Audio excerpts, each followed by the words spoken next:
Welcome to all of you on my YouTube channel यूपीया classes. दोस्तों, आज जो मैं आपको पढ़ाने वाला हूँ वो है फ्यूचर कॉन्टिन्यूअस टेंस।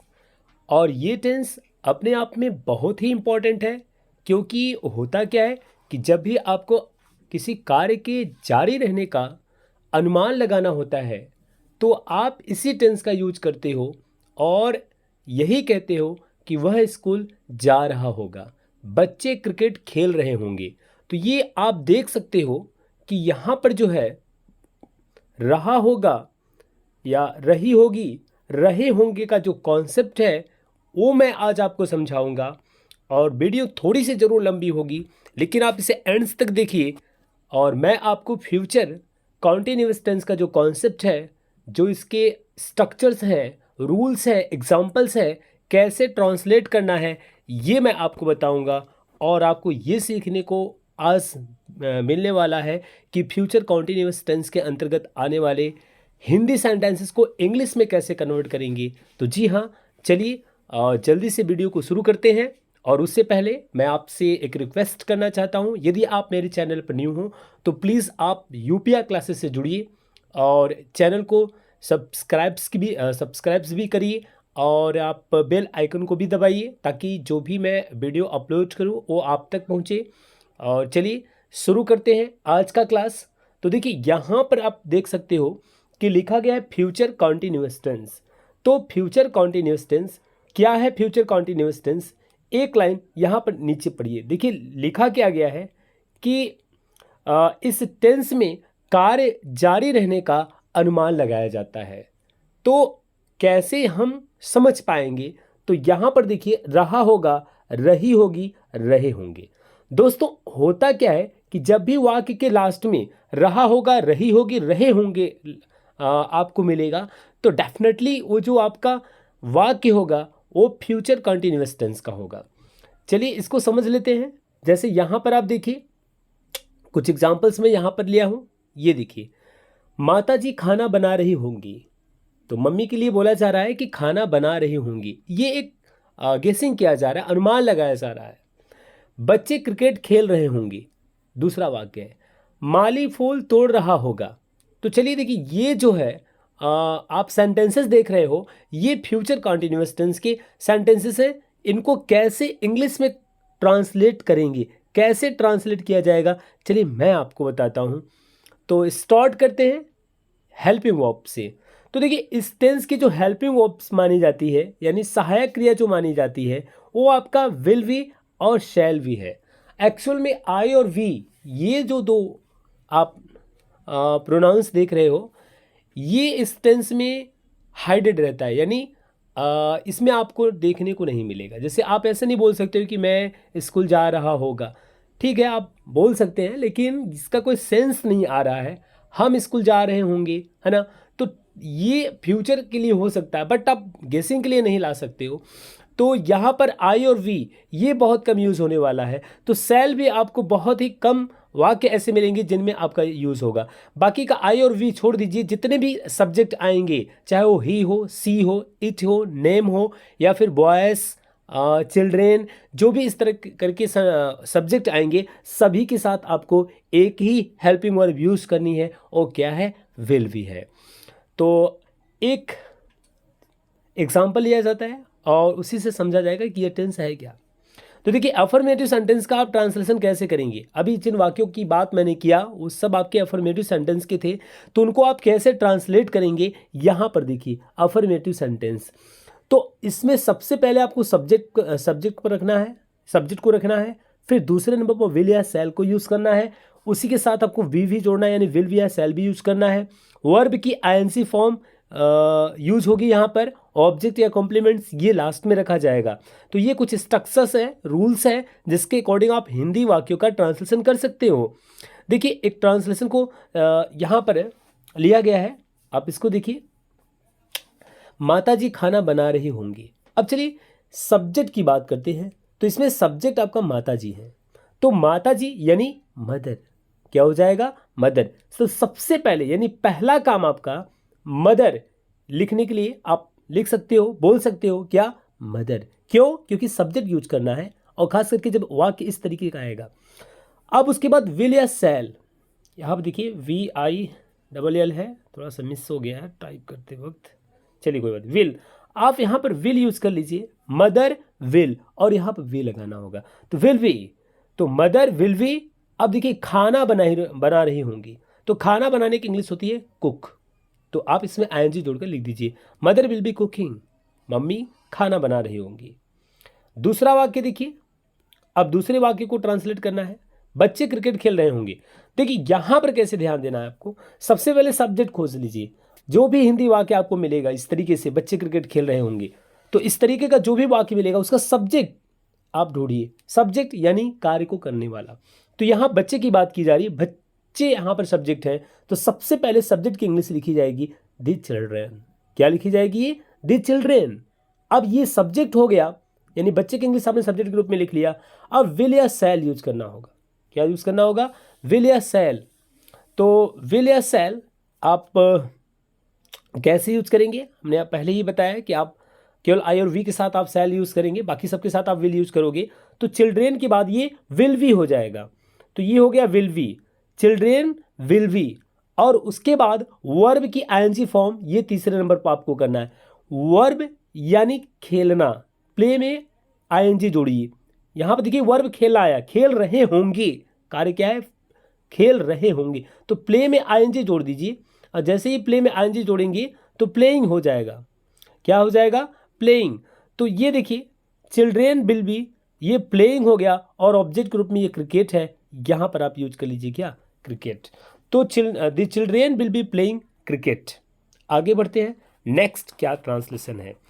देखिए नेक्स्ट यहाँ पर लिया गया है कि माली फूल तोड़ रहा होगा। चलिए, माली फूल तोड़ रहा होगा, सबसे पहले माली की इंग्लिश लिखनी होगी आपको, और उसके बाद विल या सेल यूज करना है, वी लगाना है आपको, और वी के तुरंत बाद वर्ब की ING फॉर्म लगाना है, उसके बाद लास्ट में ऑब्जेक्ट या कॉम्प्लीमेंट रखना है। तो सबसे पहले आप देख सकते हो कि यहाँ पर सब्जेक्ट आया है माली, यानी द गार्डनर, द गार्डनर। अब ये विल वी हो जाएगा। क्या हो जाएगा? Will we. और आगे क्या होगा? वर्ब में ING। देखिए फूल तोड़ने की बात हो रही है, तोड़ने की बात हो रही है, तो प्लक का मतलब हो जाएगा तोड़ना, उसमें ING जोड़ देंगे तो रहा होगा जाएगा। तो the gardener will be plucking, तोड़ रहा होगा। क्या चीज? ये ऑब्जेक्ट ग्रुप में यहाँ पर फूल है, यानी flowers. The gardener will be plucking flowers. तो ये रहा आपका अफर्मेटिव सेंटेंसेस। अब आगे बढ़ते हैं और ये देखते हैं कि नेगेटिव सेंटेंसेस क्या होगा। देखिए जैसे आपने अफर्मेटिव सेंटेंसेस पढ़ा है, लाइक वैसे आप नेगेटिव सेंटेंस भी पढ़ेंगे, लेकिन यहाँ पर आपको थोड़ा सा अंतर रखना होगा, और वो थोड़ा सा अंतर है क्या? आप समझ सकते हो, नॉट का। तो यहाँ पर आपको विल वी या सेल भी, जो आपने हेल्पिंग वर्ब यूज़ किया है, उसी के बीच में नॉट हो जाएगा, यानी विल नॉट बी या सेल नॉट बी। इस तरीके से आप ट्रांसलेट करेंगे। देखिए ये एक वाक्य यहाँ पर लिया गया है कि गिरजा आजकल स्कूल नहीं जा रही होगी। चलिए, गिरजा आजकल स्कूल नहीं जा रही होगी, तो कैसे आप ट्रांसलेट करेंगे इसको समझ लीजिए। सब्जेक्ट आप बताइए इसमें कौन सा है। अब देखिए गिरजा की बात हो रही है, तो गिरजा यानी यही है यहाँ पर सब्जेक्ट। तो सबसे पहले आपको सब्जेक्ट की इंग्लिश लिखनी होगी, सर्वप्रथम आपको सब्जेक्ट की इंग्लिश लिखनी है, तो सबसे पहले आप गिरजा लिख लीजिए। क्या हो जाएगा? ये गिरजा हो गया। अब आपका विल वी, आप ये विल वी यूज़ करेंगे, लेकिन विल वी जरूर यूज़ करेंगे, उसके बीच में आपका नॉट आएगा नेगेटिव बनाने के लिए। तो गिरजा विल नॉट बी, अब वर्ब में ING, तो वर्ब में ING जुड़ने का मतलब है कि गो में ING जोड़ दीजिए, जा रही होगी, यानी Girja will not be going to school. आजकल की इंग्लिश सबसे लास्ट में लिखाएगा नाउअडेज। तो Girja will not be going to school nowadays. तो सबसे पहले आपको सब्जेक्ट यूज करना है, फिर विल या सेल, उसको नॉट यूज करना है, वी लगा लेना है, वर्ब की ING फॉर्म यूज करिए, लास्ट में ऑब्जेक्ट या फिर कम्प्लीमेंट्स, जो भी अदर्स वर्ड्स आएगा उसको आप अरेंज कर लेंगे। नेक्स्ट बढ़ते हैं और देखते हैं अगला क्या है। देखिए बहुत छोटा सा वाक्य है, बेहद ईजी है। बच्चे क्रिकेट नहीं खेल रहे होंगे। सबसे पहले आप सब्जेक्ट पकड़ लीजिए, सब्जेक्ट इसमें कौन है आपका? बच्चे। तो बच्चे की इंग्लिश सबसे पहले आपको लिखना होगा द चिल्ड्रेन। द चिल्ड्रेन के बाद विल या सेल, उसके बाद नॉट लगाना है, फिर विल लगाना है, यानी बच्चे के साथ आप विल नॉट बी यूज करेंगे। तो चिल्ड्रेन विल नॉट बी। अब वर्ब खोज लीजिए, वर्ब है खेलना, प्ले, तो प्ले में ING जुड़ जाएगा, तो प्लेइंग हो जाएगा, और यहाँ पर क्या हो जाएगा, क्रिकेट, यानी the children will not be playing cricket. इस तरीके से हो गया। आगे बढ़ते हैं।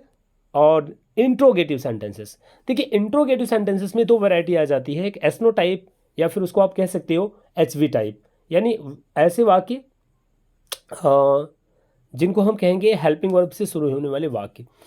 तो अभी हम हेल्पिंग वर्ब्स को पढ़ेंगे, फिर क्वेश्चन वर्ड्स को भी देखते हैं, बट आप सबसे पहले हेल्पिंग वर्ब्स से समझिए। देखिए एसनो टाइप वाले इंट्रोगेटिव सेंटेंसेस क्या होते हैं, होता क्या है कि जब भी शुरुआत में आपको ये क्या लगा हुआ मिल जाएगा और लास्ट में रहा होगा, रही होगी, रहे होंगे आएंगे। जब भी शुरू में क्या और लास्ट में रहा होगा, रही होगी, रहे होंगे आएंगे, तो आपको डेफिनेटली यही टाइप्स लगाना है, एचवी टाइप्स, यानी वाक्य का ट्रांसलेशन आप विल या सेल से स्टार्ट करेंगे। सबसे पहले हेल्पिंग वर्ब यूज होगा, फिर सब्जेक्ट होगा, फिर ये वी हो जाएगा, उसके बाद आईएनजी फॉर्म ऑफ वर्ब्स हो जाएगा, ऑब्जेक्ट या कॉम्प्लीमेंट्स, और लास्ट में क्वेश्चन मार्क। ये आपका रूल्स है। कैसे ट्रांसलेशन होगा जरा देखिए। क्या रवि काम कर रहा होगा, जैसा कि मैंने पहले भी आपको बताया था, क्या जब आ जाए और ये रहा होगा, रही होगी लास्ट में आ जाए, तो आप सबसे पहले विल या सेल से स्टार्टिंग करेंगे। देखिए इसमें रवि आपका सब्जेक्ट है, लेकिन इससे पहले आपका लगेगा विल या सेल, तो रवि के साथ ही आपका विल हो गया। और फिर ये देखिए रवि, रवि यानी कि सब्जेक्ट, तो विल रवि, और यहाँ पर एक वी लगेगा सब्जेक्ट के बाद, तो विल रवि वी। अब काम कर रहा होगा, काम करने की इंग्लिश होती है वर्क, तो वर्क में आईएनजी जोड़ देंगे तो काम कर रहा होगा, तो रवि विल बी वर्किंग, यानी रवि काम कर रहा होगा। दोस्तों ये मेरा टेंस सिखाने का जो क्रम है लगभग अब एंड हो जाएगा 2 या 3 दिनों में। इसके बाद देखिए मैं स्टार्ट करने वाला हूँ आपकी वॉइस की क्लास स्टार्ट करेंगे, तो फिर आप वीडियो को पूरा देखिए और इसे आप अपने दोस्तों तक भी शेयर करिए और लाइक भी करिए। मैं आपको इंग्लिश से संबंधित जो भी वीडियो है वो मैं आपको बहुत ईजिली जो है आप तक पहुंचाऊंगा, और डेफिनेटली आप बहुत कुछ अच्छे से सीख जाएंगे। और एनी प्रॉब्लम होती है तो आप कमेंट्स करिए, मैं उसका आपको सोल्यूशन ज़रूर दूंगा। अभी देखिए झटपट क्लासेस आपकी स्टार्ट की गई है आरसी मैम के द्वारा, तो उसको भी आप सीखिए, उससे आपकी इंग्लिश बहुत ही अच्छे तरीके से मेंटेन होगी। मैंने भी आपकी इंग्लिश स्पोकन स्टार्ट किया है, उसके भी आपकी क्लासेस मिल रही है। तो गैस बहुत ही एक जोरदार तरीके से यूपीआई क्लासेस आपको इंग्लिश में आपके इंग्लिश को इम्प्रूवमेंट कर रही है। और इसके बाद जस्ट मैं साइंस की क्लासेस स्टार्ट करने वाला हूँ, मैथमेटिक्स की क्लासेस भी स्टार्ट करने वाला हूँ। तो गैस आप जुड़े रहिए, आप जिस भी क्लास में हो आपकी क्लास की आपकी स्टडी आपको जो है आप तक मिल जाएगी। तो प्लीज़ आप यूपीआई क्लासेस से जुड़िए और इसे ढेर सारे लोगों तक पहुँचाइए। तो चलिए यहाँ पर देखिए एक वाक्य लिया गया है कि क्या रवि काम कर रहा होगा। Very easy. सबसे पहले आप विल या सेल यूज कर लीजिए, तो आप यहाँ पर विल यूज कर लिया, उसके बाद सब्जेक्ट रवि है, रवि हो गया। अब देखिए काम कर रहा होगा, यानी आपका ये वर्ब में आईएनजी, ये वर्किंग हो जाएगा, उससे पहले आप वी लगा लीजिए, ठीक। अब देखते हैं आगे क्या है। क्या वह बाजार नहीं जा रहा होगा। अब देखिए वह आपका सब्जेक्ट है, लेकिन उससे पहले आपको विल या सेल लगाना हो, क्यों, क्योंकि यहाँ पर क्या आया लास्ट में, रहा होगा, रही होगी, रहे होंगे में से कोई आया है यहाँ पर। तो ट्रांसलेट कैसे करेंगे, बहुत ईजी है। तो आप विल यूज कर लो, ये विल हो गया और सब्जेक्ट के रूप में ये ही हो गया, विल ही। अब देखिए थोड़ा सा ध्यान दीजिएगा, ये निगेटिव हो गया है, यहाँ वी से पहले आप नॉट यूज कर लेंगे। रूल्स में थोड़ा सा आप चेंजिंग रखेंगे, तो वी से पहले नॉट रख लीजिएगा। तो विल ही, और ये आपका हो गया क्या, नॉट। अब ये देखिए वी, तो वी आपने यूज कर लिया। अब आप में वर्ब की आईएनजी फॉर्म यूज करना है, तो वर्ब आपका जा रहा होगा, यानी गोइंग, और गोइंग टू, ये देखिए मार्केट, यहाँ पर बाजार आपका आया है, तो will he not be going to the market. अब चलते हैं नेक्स्ट। देखिए नेक्स्ट आपका है क्वेश्चन वर्ड टाइप। जैसे देखिए यहाँ पे एक वाक्य लिया गया है कि वह कहाँ जा रहा होगा। अब देखिए उसमें क्या था कि शुरू में क्या था और लास्ट में रहा होगा, रही होंगी, उसको आप एसनो टाइप या एचवी टाइप बोलते हो। बट होता क्या है कि अगर बीच में क्वेश्चन वर्ड आ गया, जैसे वेयर आ गया, व्हेन आ गया, हाउ आ गया, एक इस तरीके का आता है, तो उसको आप क्वेश्चन वर्ड टाइप बोलेंगे। उसका ट्रांसलेशन कैसे करेंगे वो मैं आपको समझाता हूँ। देखिए उसका ट्रांसलेशन करने के लिए मैं बता रहा हूँ, सबसे पहले आप क्वेश्चन वर्ड को लिखेंगे, यानी जो जिससे आपका प्रश्न बनेगा उसको सबसे पहले लिख लेना है। उसके बाद आपको सेम हेल्पिंग वर्ब विल या सेल यूज करना है।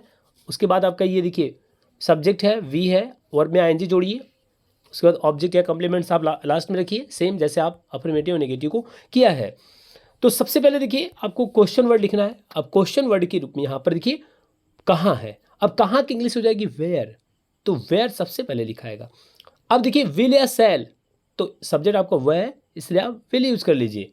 आई के साथ ही केवल सेल रखिएगा, वी के साथ रखिएगा, बाकी सबके साथ आपका विल होगा। तो यहाँ पर हो गया कि वह कहाँ जा रहा होगा, वेयर, और आपका ये हो गया विल। अब तीसरे नंबर आपको सब्जेक्ट यूज करना है, सब्जेक्ट आपका ही हो गया। तो वेयर विल ही, अब देखिए वी लगाना है, ये आपने वी लगा लिया, तो वेयर विल ही वी, और लास्ट में रहा होगा यानी गोइंग, तो क्या हो जाएगा, जा रहा होगा, यानी where will he we going, वह कहाँ जा रहा होगा। और नेक्स्ट देखिए बच्चे क्या कर रहे होंगे। अब देखिए अगर ये शुरू में क्या आया होता तो उसका कुछ और मतलब होता है, क्या बच्चे स्कूल जा रहे होंगे, ये आप कंफर्म करना चाहते हो यस या नो से कि बच्चे स्कूल जा रहे हैं कि नहीं, इस तरीके। लेकिन ये जो है कि बच्चे क्या कर रहे होंगे, इसमें ये जानने की चेष्टा हो रही है कि बच्चे क्या कर रहे हैं। भाई कोई एक वर्क होगा जिसको बच्चे कर रहे हैं, या आप पूछना चाहते हो, तो इसकी वैरायटी बीच में जब क्या आता है तो उसका पूछने का सेंस अलग होता है, शुरुआत में जो आ जाता है उसका अलग होता है। तो इसलिए आप इसको एसनो टाइप कहते हो, इसको क्वेश्चन वर्ड टाइप कहते हो। तो कैसे ट्रांसलेशन होगा, सबसे पहले क्वेश्चन वर्ड लिखिए। क्वेश्चन वर्ड इसमें क्या है, व्हाट। जब भी बीच में क्या आएगा तो उसकी आप इंग्लिश लिखोगे, शुरुआत में आएगा तो आप हेल्पिंग वर्ब्स क्यों यूज़ करोगे। तो व्हाट हो गया, और विल या सेल में से आप क्या यूज़ करेंगे विल। तो व्हाट विल, सब्जेक्ट यहाँ पर है बच्चे यानी द चिल्ड्रेन, तो व्हाट विल द चिल्ड्रेन, और लास्ट में हो जाएगा आपका ये वी हो गया, और इसमें कर रहे होंगे, डू मतलब करना होता है, उसमें आप आईएनजी जोड़ दीजिए तो डूइंग हो जाएगा। तो what will the children be doing, यानी बच्चे क्या कर रहे होंगे। तो दोस्तों आज का ये मेरा फ्यूचर कंटिन्यूस टेंस का ये आपका वीडियो लेक्चर था। आप इसे देखिए। एनी प्रॉब्लम्स देन कमेंट्स मी, और मिलते हैं नेक्स्ट वीडियो में। तब तक के लिए बाय बाय।